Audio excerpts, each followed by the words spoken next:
Olá, sejam muito bem-vindos ao nosso podcast sobre os acontecimentos antes do fim.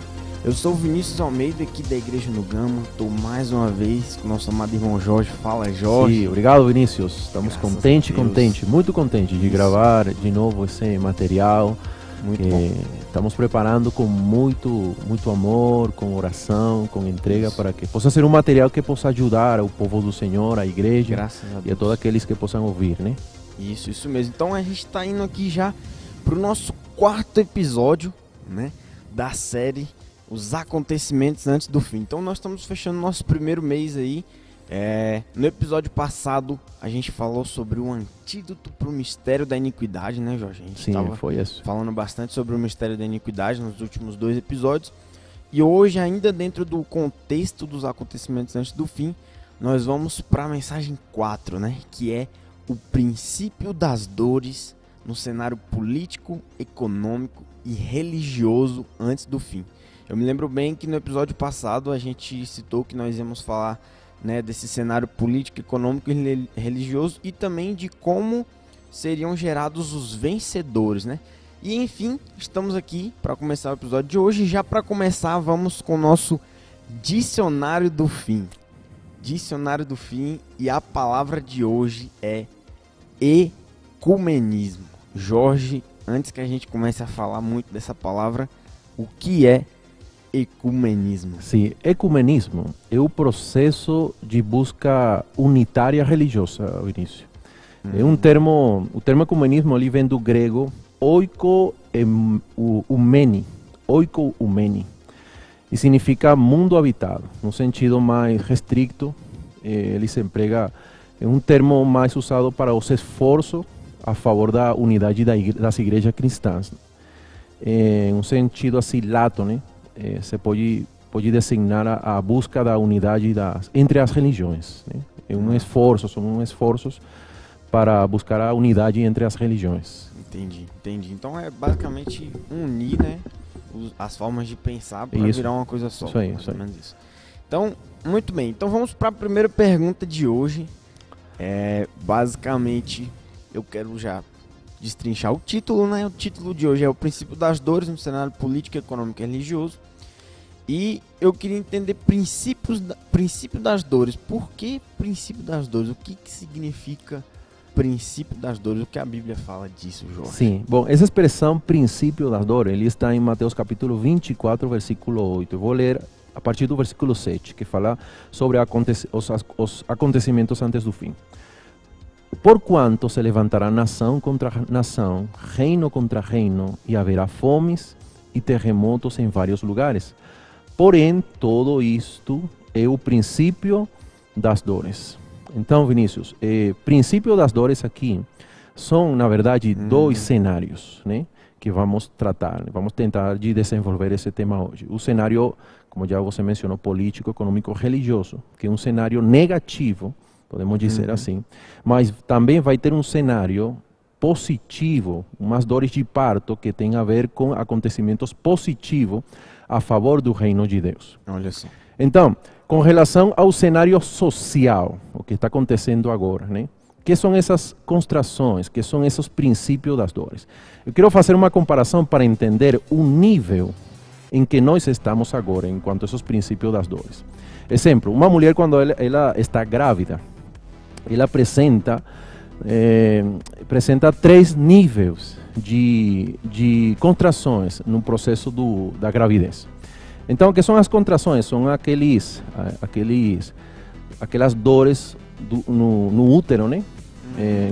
Quando o músculo uterino começa a ficar apertado, não, estreito.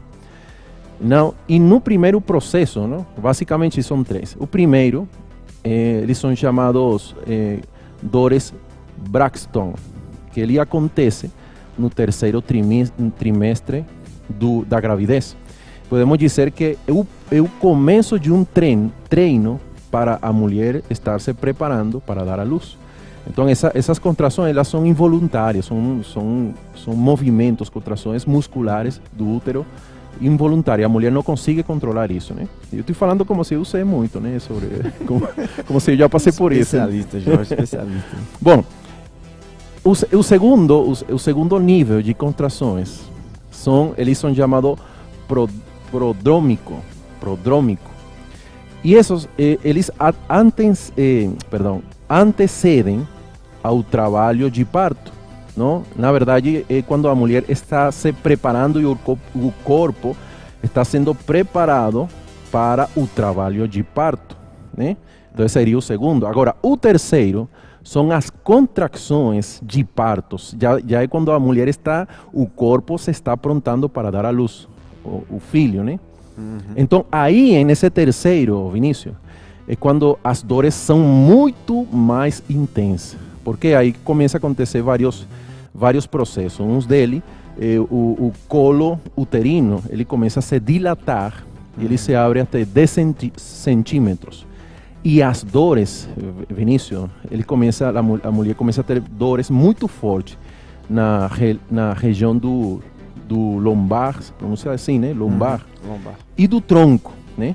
Então a mulher, bom, quem já passou por isso, as irmãs, não, né, mulheres, sabe o que dói esse processo aí final de dores de parto, né?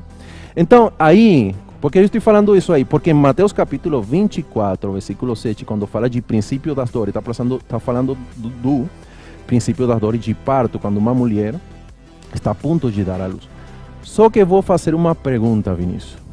Em qual processo de dores nós estamos? Na primeira, que é aquelas dores de parto chamada Braxton. A segunda, que é o prodrômico.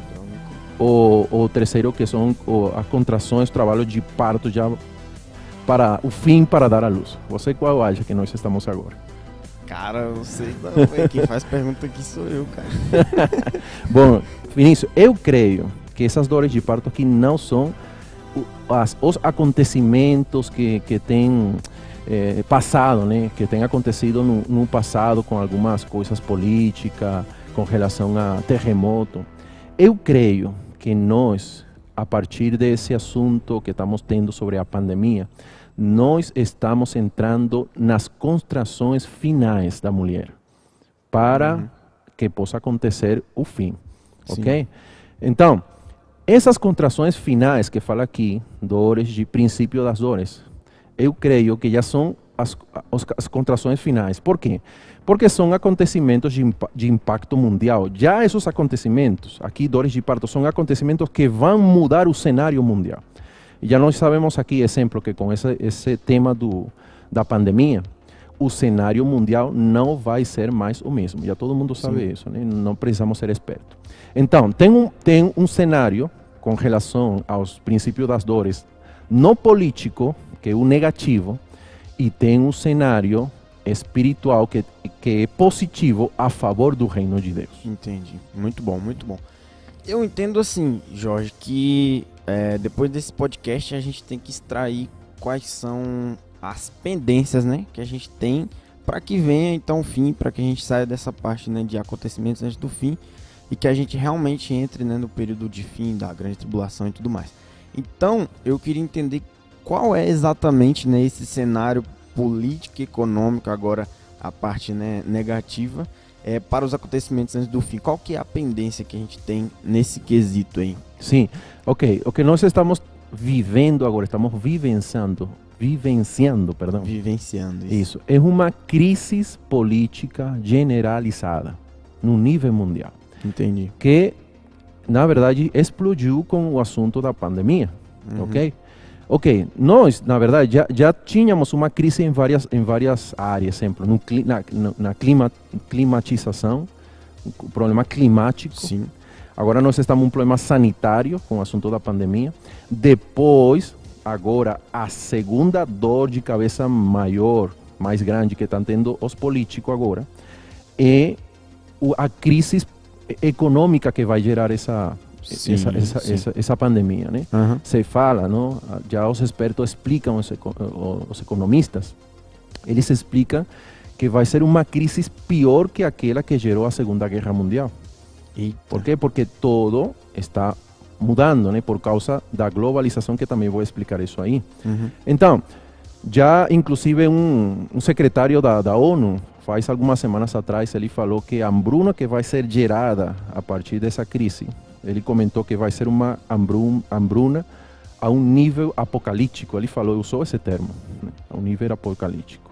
Então, o que está acontecendo? Por que está acontecendo tudo isso, Vinícius? Porque nós estamos na era da globalização. Todo agora está globalizado. Exemplo, a economia está globalizada. Não tem como não acontecer algo, exemplo, nos Estados Unidos, com a economia dos Estados Unidos e não afetar, né? Afetar, perdão, a nossa região. Sim. Não tem como não acontecer. Na Europa... Está tudo conectado. Porque está tudo conectado. Estamos na era da globalização. Então, o assunto político, com relação ao clima, está conectado. Por causa das comunicações, tudo está conectado. Então, o que está acontecendo agora nas grandes organizações políticas, exemplo como a ONU, a OEA, o Parlamento Europeu, eles estão estudando todos esses problemas políticos e eles estão falando e estão cientes que por causa da globalização nós estamos entrando em um novo ordem mundial. O que quer dizer isso? Que agora o mundo, os países, precisam entrar em uma nova ordem de regulamento, de leis, que possam regir tudo o que está acontecendo por causa de que tudo está globalizado. Então, a raiz desse tema aí, eles também estão procurando uma solução política em tudo isso a nível geral. E isso também vai precisar de uma liderança política mundial, né? Isso é o que está acontecendo agora. Isso é o que está acontecendo. Novo ordem mundial, eles estão já pedindo um novo ordem mundial para dar alguma solução política a toda essa crise generalizada. Sim. E uma liderança política mundial nova, com caráter novo. Aí vai entrar vários temas que nós vamos desenvolver depois. Anticristo e todo aquele assunto que vamos ver mais na frente. Sim, então o fato de a gente estar vivendo num mundo globalizado hoje intensifica muito, né, essa crise que a gente vai viver, justamente porque está tudo conectado, o comércio está conectado, né, os países eles meio que dependem muito mais uns dos outros, existe uma conexão política. Não tem muito como maior. Individualizar a política agora. Entendi. Segundo o cenário que está agora mundialmente. Entendi. Então, por mais que no passado houveram crises tão intensas ou mais intensas, até de epidemias muito mais, né, vamos dizer assim, relevantes no quesito sanitário do que o coronavírus, hoje isso influencia muito mais porque a gente está vivendo um mundo globalizado. Isso vai centralizar, né, o problema. Isso aí. E aí vai exigir uma liderança, isso aí, né, vai desencadear a questão do anticristo e tudo mais. Muito bom, muito bom. No cenário, saindo agora da questão política, da nova ordem mundial. No cenário religioso, Jorge, o que nós temos que ficar atentos aí de pendência no cenário religioso? Bom, Vinícius, também existe uma crise religiosa no nível mundial. Exemplo, né, no Médio Oriente, nós temos, principalmente na Palestina, né, nós temos as 3 religiões monoteístas principais do mundo, né? Temos a cristã, a judeia e a muçulmana, né? Sim. Ok. Estou iniciando isso aí, né, para falar algo, né? Aí entra o termo ecumenismo. Por quê? Porque esse assunto aí religioso, que nós, os filósofos, perdão, os pensadores nas décadas passadas falaram que a religião ia sumir por causa de que o homem estava avançando. Todo o contrário. A religião tem crescido mais no transcorrer da história. Então, os caras erraram, hein? Erraram completamente. Então, tem mais religião e está crescendo e vai seguir crescendo. Sim. Ok, mas esse assunto religioso, ele também está em uma crise unitária, ok? Falando politicamente, né, no termo religioso. Não tem unidade. Tanto assim que até agora temos quase a eterna guerra no Meio Oriente por causa da diferença religiosa. Sim. Okay? No Oriente Médio, perdão. Isso. Então, aí entra o assunto do tema do ecumenismo, que já falamos que basicamente é unificar o critério religioso. Só que esse assunto aí, Vinícius, sobre religião, é pior que resolver o assunto político, econômico, religioso. Olha Perdão, só. político e econômico. Esse Entendi. assunto religioso aí é mais difícil. Você e eu não imaginamos difícil que esse assunto aí. Por quê? Por várias coisas. Exemplo, o assunto do ecumenismo, ele foi iniciado depois da Segunda Guerra Mundial. Ele foi iniciado por um grupo eu acho que foi nos Estados Unidos, né? Sim, foi nos Estados Unidos. Algumas denominações, eles começaram a ter alguns projetos de unificar o cristianismo. Sim. Principalmente as denominações protestantes, né? Uhum. Ok, só que no transcorrer da história foi se agregando algumas outras religiões, como o catolicismo, judaísmo, muçulmana, até hoje, Vinícius, até foi acrescentada a religião africana, imagina. As religiões africanas estão Sim. dentro desse projeto São do várias, né? ecumenismo. Muito diferentes. Então, imagine esse assunto aí. É tão difícil que olha o assunto que tem que ser resolvido para eles chegar a um critério unitário.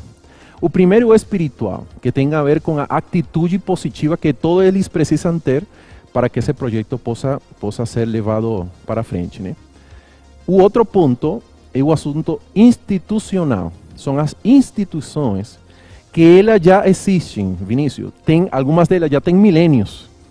Imagina como elas têm que se flexibilizar para entrar em um critério religioso unitário. É muito difícil isso, mas isso vai acontecer. O outro ponto é assunto oficial, que tem a ver com as autoridades.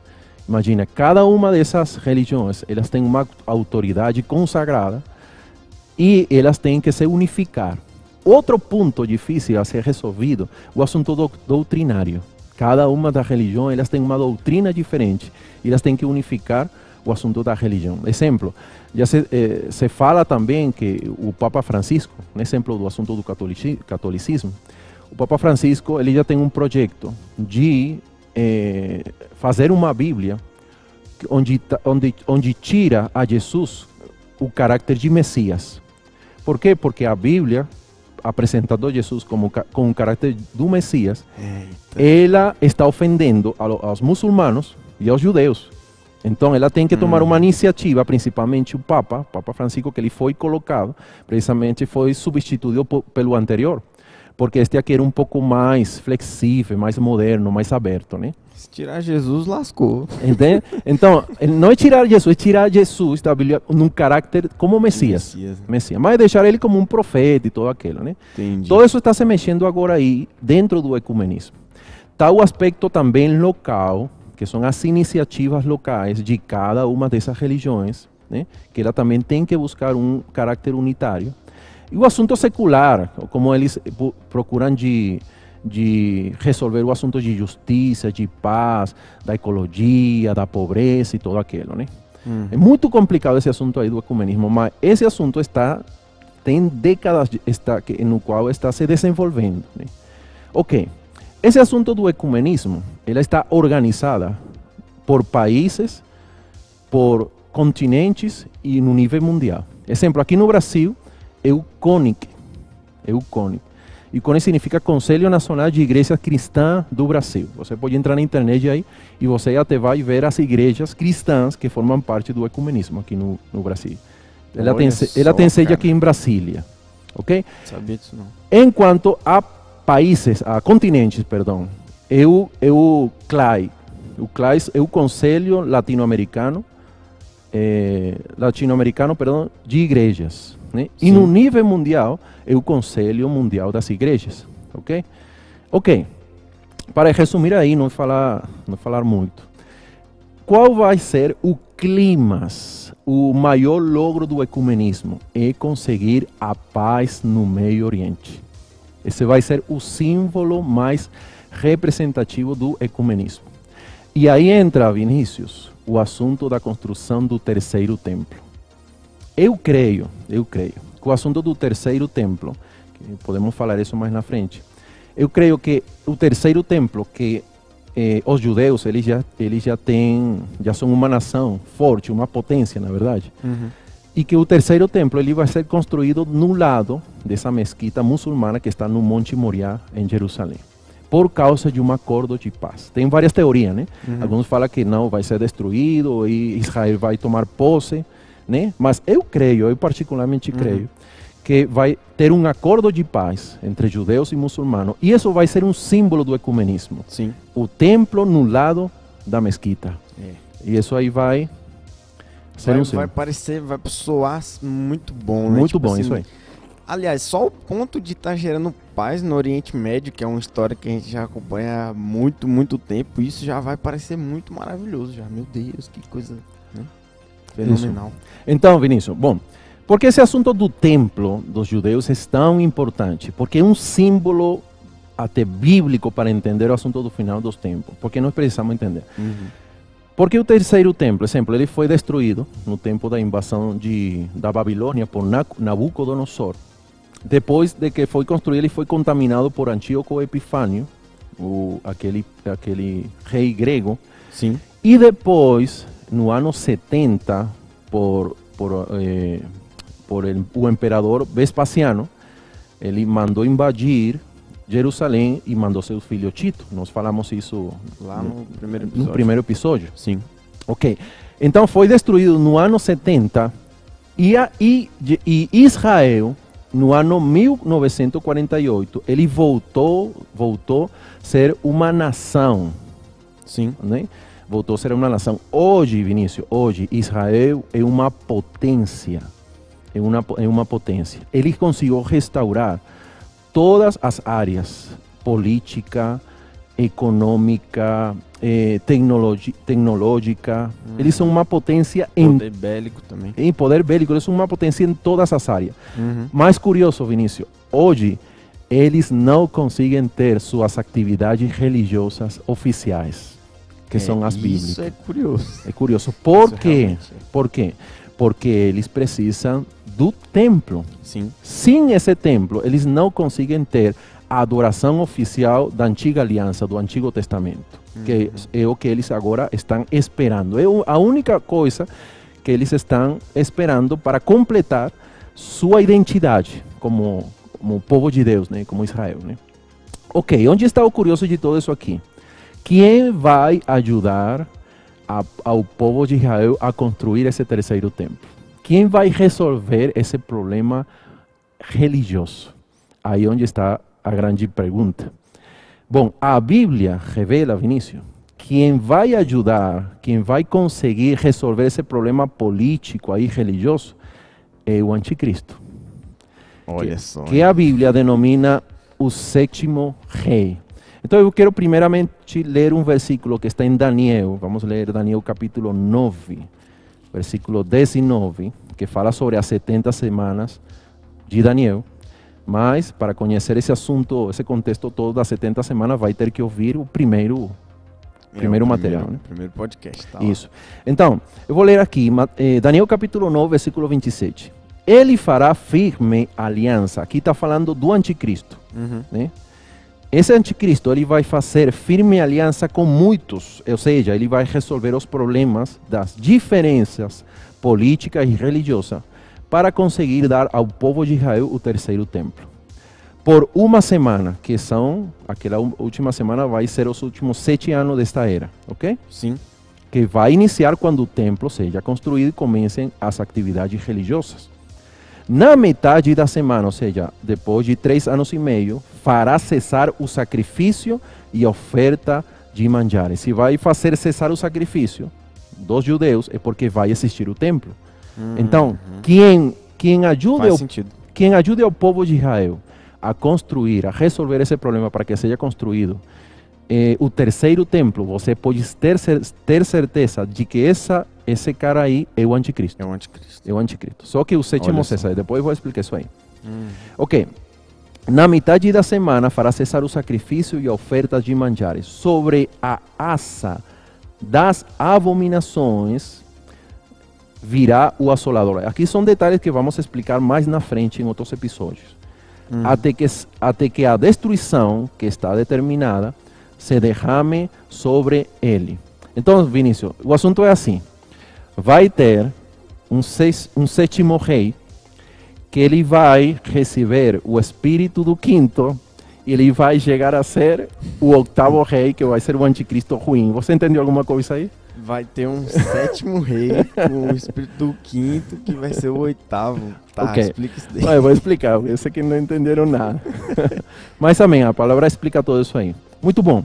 Ok, então, ficou claro quem ajuda a construir o terceiro templo é O anticristo. o anticristo. Sim. Só que aqui tem um detalhe, em Apocalipse capítulo 17, vamos buscar aqui, Apocalipse capítulo 17, versículo 8.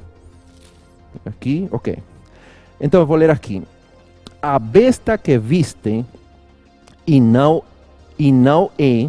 está para emergir do abismo e caminha para a destruição. E aqueles que habitam sobre a terra, cujos nomes não foram escritos no livro da vida, desde a fundação do mundo, se admirarão vendo a besta que era e não é, mas aparecerá. Já ficou claro ainda? Sim, claro que não. Ok, vou explicar um pouco aqui, para depois ler o último versículo, que é o versículo 9. Muito bom. O assunto aqui é o seguinte. Quando João ele escreveu o livro de Apocalipse, ele estava vivo no governo do imperador Domiciano, ok? Ok, Domiciano. Domiciano. Anterior a Domiciano existiram alguns imperadores, entre os quais existiu Júlio César, Tibério, Calígula, Cláudio, e o anterior a Domiciano, que foi Nero. Uhum. Ok? Que foi Nero. João estava vivo no governo do imperador Domiciano. Então, no versículo, quando ele explica aqui, versículo 9 diz: aqui está o sentido. Quem tem sabedoria, as 7 cabeças são 7 montes, nos quais a mulher está sentada. São também 7 reis. Então, quais são esses 7 reis, Vinícius? Vou explicar. Foi Júlio César, o primeiro, segundo Tibério, terceiro Calígula, quarto Cláudio, o quinto Nero, o sexto Domiciano, que quando João escreveu o livro, ok? E vai ter um sétimo. O sétimo é aquele que vai ajudar o povo de Israel a ter uma aliança de paz e a construir o terceiro templo. Ok? Então, eu vou ler aqui de novo, para entender um pouquinho melhor. Vou ler de novo o versículo 8. Uhum. A besta que viste e não... Perdão, a besta que viste era e não é. Onde estava vivo João? Em Domiciano. Domiciano. Então, a besta que viste, que era a besta que o anticristo que está apresentando aqui, a revelação de Apocalipse, a primeira coisa que ele lhe diz, era e não é. Era por quê? Porque era o anterior, que era Nero. O espírito de Nero, vamos ver aí, é o quinto. Uhum. Que aconteceu com Nero? Nero foi aquele que fez a persecução cristã mais forte dentro da igreja primitiva, né? Ele foi tão forte que ele até mandou a matar a mãe por ter suspeita de que ela ia tomar o... Essa história já naqueles documentários do History. Isso aí, imagina o terrível desse Nero. Esse cara era alguém demoníaco mesmo. Sim. E ele começou a ter uma persecução. Então ele diz, a besta que era o quinto, que é Nero, e não é porque ele está em Domiciano. Ou seja, aqui o Senhor está falando para ele, não é Domiciano, é o anterior, é Nero. Ok? Então depois diz, está para emergir do abismo. Por quê? Porque o espírito de Nero, que usou Nero para perseguir os cristãos, é o mesmo espírito que vai entrar nesse personagem do anticristo para perseguir os cristãos nesta era, no final dos tempos. O espírito de Nero, que é o espírito de Nero, é isso aí. Então, e caminha para a destruição. Eu vou seguir explicando. E aqueles que habitam sobre a terra, cujos nomes não estão escritos no livro da vida, desde a fundação do mundo, se admirarão, vendo a besta que era, quem era? Nero. Uhum. E não é porque ele está em Domiciano, mas aparecerá. Ok. O outro versículo aqui, que vou seguir lendo aqui, está no versículo 10. Então, dos quais, vou ler a última parte do 9, são também 7 reis. Expliquei, né? Quais são esses 7? Júlio César, Tiberio, Calígula, Cláudio, Nero e Domiciano. E vai ter um sétimo, que vai explicar agora aqui no versículo 10. Bora. Dos quais caíram 5. Já sabe quais são os 5, né? Uhum. Repite aí. Já decorou? Júlio César, Tiberio, Calígula, Cláudio e Nero. Já caíram 5, ok? Decorei 3. Um existe, que é Domiciano, que é quando João estava vivo. Sim. Ok? E o outro ainda não chegou, que é o sétimo. Que é o sétimo, que é o anticristo. Esse sétimo rei, ele é aquele que vai ajudar a construir o templo. Só que quando ele ajude a construir o terceiro templo, ele vai ser aquele acordo de paz que falou o livro de Daniel, por 7 anos. Na metade da semana, esse sétimo rei vai receber uma ferida de morte. Isso está, Vinícius, em Apocalipse capítulo 13. Na metade da semana. Na metade da semana. Rei recebe uma ferida de morte. Isso aí. Então vamos buscar aqui Apocalipse capítulo 13, versículo 3. Então vi uma das suas cabeças como golpeada de morte. Mas essa ferida mortal foi curada. E toda a terra se maravilhou seguindo a besta. Então, o sétimo rei, ele vai receber uma ferida mortal. Quando ele receba essa ferida mortal, ele vai receber o espírito do quinto, que é o Nero. Ah, tá. Então ele recebe o espírito do quinto na metade da semana. Isso. Dos 3 anos e meio. Então podemos dizer assim, ele vai ser o corpo do sétimo rei, vai receber o espírito do quinto e vai chegar a ser o oitavo. Ele vai ser o oitavo porque ele vai ter duas fases. Uma isso mesmo. de anticristo e a outra de anticristo com o espírito do Nero. Agora entendeu? Entendeu, né? Sim. Então, vamos ler aqui, vou ler de novo. Dos quais caíram 5. Um existe, que é Domiciano, e o outro ainda não chegou, que é o sétimo, que é o que vai ajudar a construir o terceiro templo. E quando chegar, tem de durar pouco tempo, que vai ser 3 anos e meio, porque no final desses 3 anos e meio, ele vai ser jogado no lago que arde com fogo e enxofre. Ok? Agora o versículo 11. E a besta que era, qual é aquele que era? Nero. O quinto. A besta que era, e não é porque ele está vivo no sexto, que é Domiciano. Também é ele o oitavo rei. Entendeu? Entendi. Né? E aquele que ele não é o oitavo. E depois aqui ratifica João. E procede dos 7. E caminha para a destruição. Então depois nós vamos desenvolver esse tema de forma mais detalhada nos próximos episódios. Mas, exemplo, o assunto da marca da besta 666 é uma suma, o valor, o nome César Nero. César Nero, se fala, né, Vinícius? Sim. Ok, esse nome ele tem um valor numérico no grego e no hebraico. E a suma do valor numérico dá 666. Entendeu? O valor numérico correspondente ao nome? Sim. Depois vamos ver esses detalhes. Tá bom.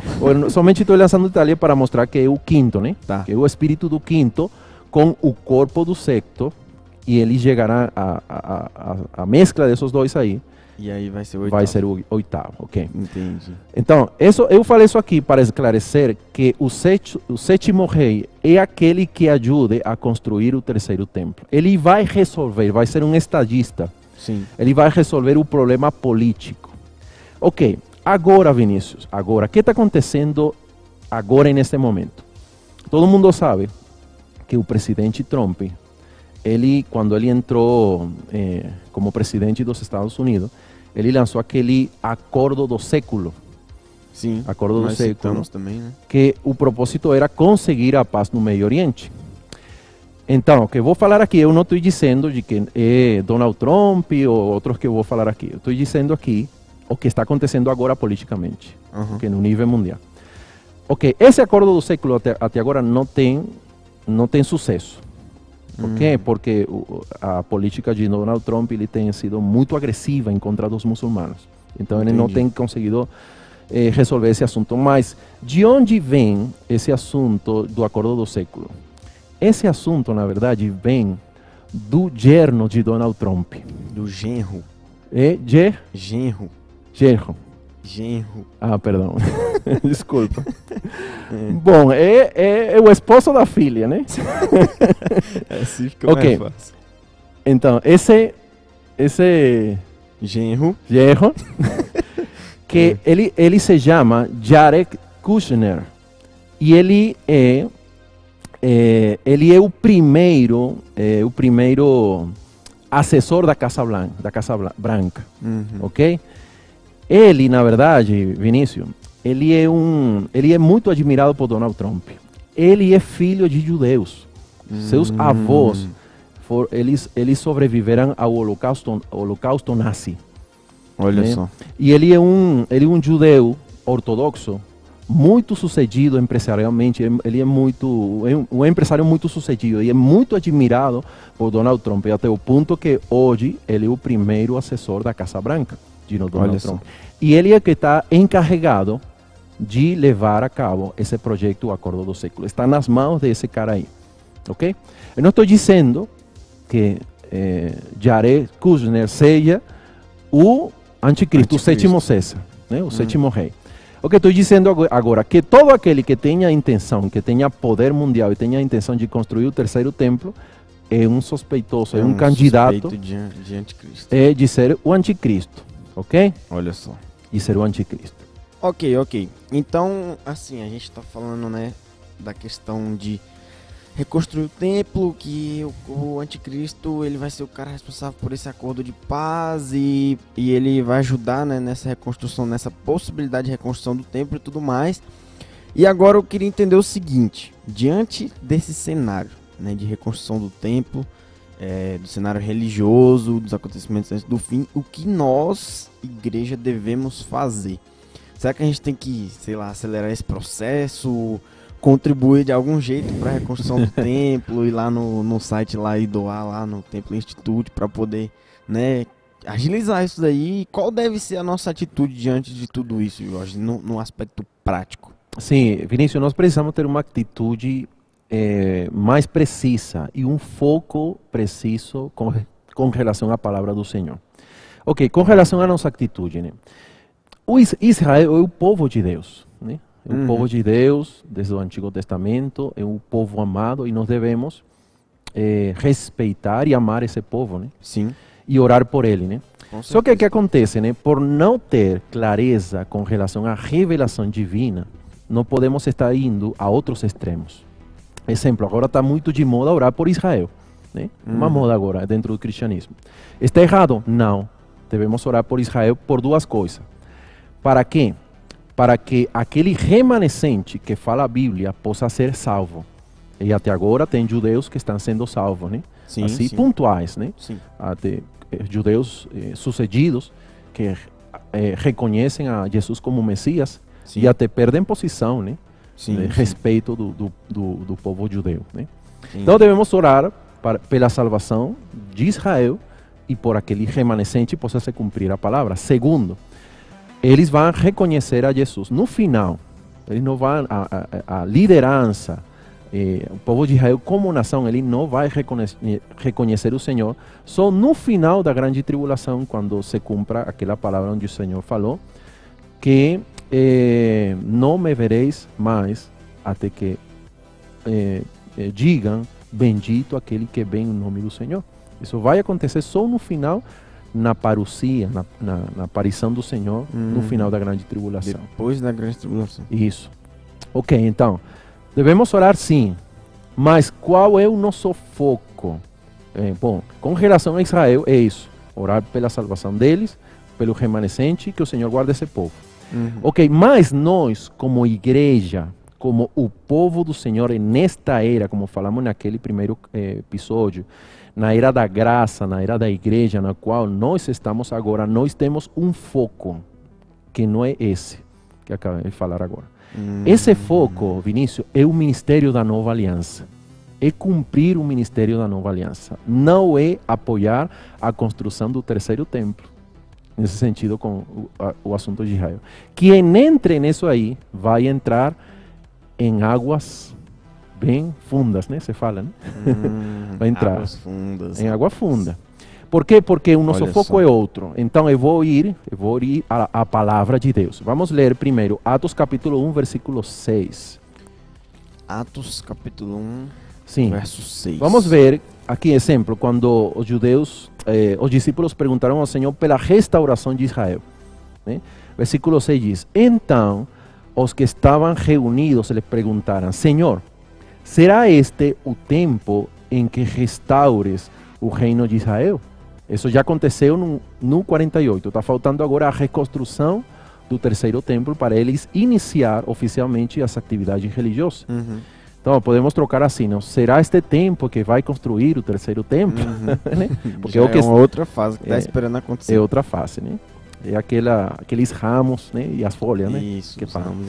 Bom, versículo 7 diz: Respondeu-lhe o Senhor: Não vos compete conhecer tempos ou épocas que o Pai reservou pela sua exclusiva autoridade.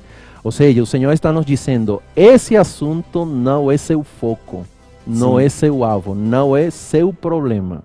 Nosso foco é o outro. Nosso foco é cumprir o ministério da nova aliança. A história hoje está sendo construída pela igreja, na era da graça, na era do Espírito Santo. Ok, versículo 8 diz. Claríssimo. Então, diz aqui: mas recebereis poder. Aqui está o comissionamento, né? O empoderamento de Deus. Mas recebereis poder ao descer sobre vós o Espírito Santo e sereis minhas testemunhas tanto em Jerusalém como em toda a Judeia, em Samaria e até os confins da terra. Ou seja, a nossa comissão é cumprir o ministério da nova aliança, ok? Que é a pregar o evangelho, edificar a igreja e gerar o crescimento dos cristãos neste tempo, o amadurecimento dos cristãos para que eles se tornem os vencedores. Outro versículo importante, Vinícius, está em Mateus capítulo 24, versículo 14. Vamos ler aí. Mateus capítulo 24, desculpa, estou aqui. Versículo 14 diz: E será pregado este evangelho do reino por todo o mundo. Em mãos de quem está esse evangelho do reino, Vinícius? Os ministros da nova aliança. Esses os ministros da nova aliança. Para testemunha a todas as nações, então virá o fim. Como vai vir o fim? Quando o evangelho do reino seja pregado em toda a terra habitada. Essa é a nossa comissão, é pregar esse evangelho do reino.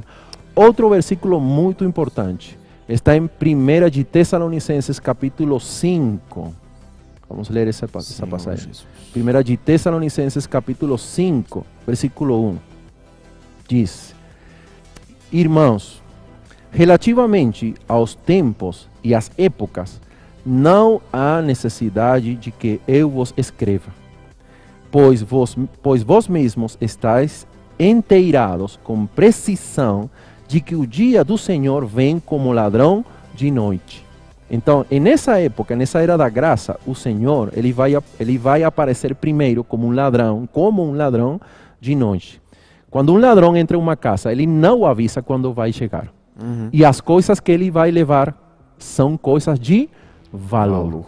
Então, as coisas de valor são os cristãos que estão se consagrando, que estão tomando a sério o ministério da nova aliança, estão cumprindo seu ministério, estão crescendo. E quando o Senhor volte nessa vinda do Senhor aí oculta como ladrão da noite, ele vai levar o tesouro, o que está já transformado, está pronto para reinar com ele.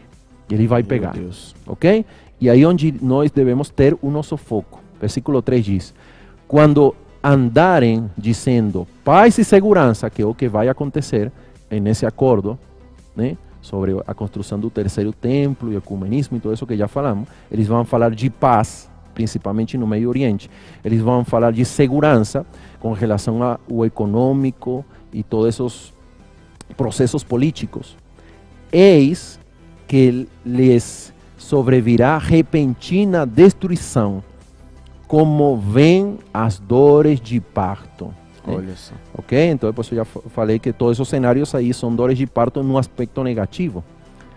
Então, como vêm as dores de parto, a que está para dar à luz e de nenhum modo escapará. Então, não devemos, nós como igreja, não devemos nos envolver com todo esse assunto que está acontecendo aí. O nosso foco é pregar o Evangelho, cumprir o nosso ministério da Nova Aliança e cooperar com o Senhor neste tempo, ok? Então, nós queremos encorajar ao povo de Deus a ter um foco claro com relação à pregação do Evangelho, à edificação da igreja e não ficar distraído com essas coisas. Sim. Esse é o conselho bíblico, a nossa atitude bíblica que nós precisamos ter, vendo que todo esse assunto aí está acontecendo. Muito claro, muito claro. Ficou muito claro. Então, esses versículos aí, né, deu para entender que no final a gente tem que convergir o nosso foco como ministro da Nova Aliança para a pregação do Evangelho, para, né, edificar a igreja e gerar os vencedores. E isso é muito importante, né? Essa questão toda da gente estar estudando os acontecimentos antes do fim, os acontecimentos do fim, posteriormente também, Apocalipse e tudo mais. Não é por uma questão de curiosidade ou de montar um quebra-cabeça, né? De olha que bacana, não. É por uma questão de obediência mesmo, né? Tipo isso, assim, onde vai estar o nosso foco? Onde está o nosso foco?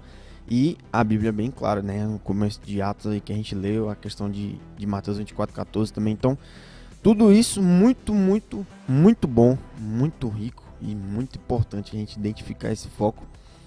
E eu me lembro que no final do episódio passado, né? Eu também citei no início aqui, nós falamos que nesse episódio a gente iria falar sobre o princípio das dores no cenário político, econômico e religioso, que a gente já, né, falou agora. Além disso, a gente iria falar de como seriam gerados os vencedores, né? Isso é parte da missão do Ministério da Nova Aliança. Isso aí. Então, Jorge, como serão gerados os vencedores? De onde que vem isso? Bom, esse tema de princípio das dores tem dois cenários, né? Já Sim. falamos aquele cenário social, no geral, político, econômico, religioso. Já ficou lá atrás. Agora, o que vamos desenvolver agora são os princípios das dores com relação ao cenário espiritual, que é a favor do reino de Deus. Ok, o que vai ser gerado agora com esses princípios das dores, a Bíblia denomina isso um filho varão, que eles representam os vencedores, ou seja, representam um grupo de cristãos amadurecidos, Sim. um grupo de cristãos que cumprem o ministério da Nova Aliança, que obedecem ao Senhor e à sua palavra, e eles são os que serão os vencedores nesta era. Ok? Quem serão os vencedores? Como serão gerados? E como eu posso ter parte desse grupo de vencedores? Vinícius, já não vai dar para desenvolver isso hoje. Isso vai ficar para o próximo episódio. Tem muito material para falar. Então, vamos, né? Vamos encerrar o episódio, então. Basicamente, hoje nós falamos muita coisa importante mesmo. Isso aqui é muito, muito rico. Graças a Deus por essa mensagem. Amém. Graças a Deus por essa oportunidade, né, da gente estar podendo desfrutar disso tudo. E no próximo episódio, então, nós nos veremos para falar, né, sobre como serão gerados os vencedores. Isso aí, né? amém. Que processo é esse? De onde eles virão? Então, muito obrigado você que ouviu todo esse podcast. Gostaria de pedir para você se inscrever no canal se você ainda não é inscrito. Aí do lado do botão de se inscrever tem um sininho, aperta ele para você ser notificado todas as vezes que a gente colocar algum conteúdo. Isso é muito bom para que você se lembre, né? E também tem vídeo, tem conteúdo a semana inteira. Então, de segunda a sexta-feira o canal tem conteúdo para todas as áreas, né, na nossa vida da igreja. Então, Deixa o seu like se você gostou, comenta aí no vídeo, peço que você comente para poder enriquecer ainda mais a nossa comunhão, né? A ideia é que seja interativo todo esse processo. E Jesus é o Senhor. Obrigado, Jorge. Amém, obrigado. Deus abençoe. Deus abençoe os irmãos. Amém. Até a próxima.